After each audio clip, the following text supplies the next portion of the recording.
సంధ్య, నువ్వు బయటకు ఎందుకు వచ్చావు? నీళ్ల కోసం వచ్చా. ఎవరు నన్ను పిలిచిందొచ్చుగా? రేఖమ్మ రేఖమ్మ అని గొంతు చించుకొని వచ్చాను. ఎవరు రాకపోతే ఏం చేయను, అందుకే నేనే వచ్చాను.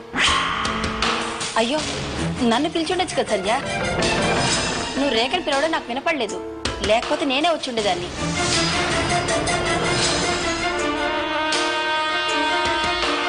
సంధ్య, జగ్గు.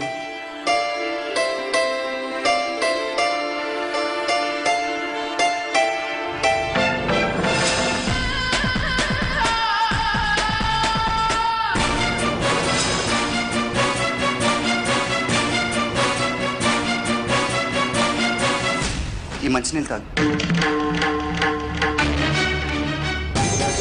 ఓ పని చేస్తే బెటర్ అనుకుంటా. ఈ ప్రాబ్లం ఇంకోసారి రాకుండా ఓ అరేంజ్మెంట్ చేయాలనుకుంటున్నాను. నీ రూమ్లో కాలింగ్ బెల్ అరేంజ్ చేస్తాను. నీకు ఏదైనా అవసరం వచ్చినప్పుడు బెల్ కొడితే ఎవరో ఒకరు వచ్చి హెల్ప్ చేస్తాను. నువ్వు నీ హెల్త్ గురించి బాగా కేర్ తీసుకోవాలి సంధ్య. నీకు బెడ్ రెస్ట్ ఎంతైనా అవసరమని డాక్టర్ గారు చెప్పారు. అదేగా చేస్తున్నాను. అన్నీ వదులుకొని మంచానికి అతుక్కుపోయి పడున్నాను. అది సరే, నువ్వెప్పుడు వచ్చావు? ఇప్పుడే ఓ 10 నిమిషాలు అయింటుంది. 10 నిమిషాలు అయిందా? కనీసం నన్ను పలకరించడానికైనా నా దగ్గరికి రాలేదా?